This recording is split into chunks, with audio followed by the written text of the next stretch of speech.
চৈত্র এবং বৈশাখ মাস আসলেই হাওড় অঞ্চলে প্রচন্ড বজ্রপাতে অনেকেই আতঙ্কিত হয়ে পড়ে। তেমনি আজকে তাহিরপুরের একজন খামারি মৃত্যুবরণ করেছে।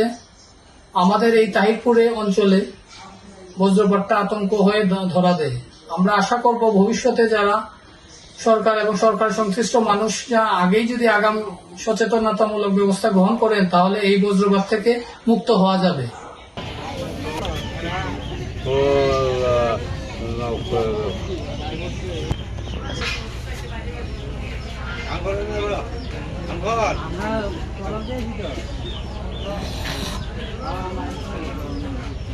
Tunci,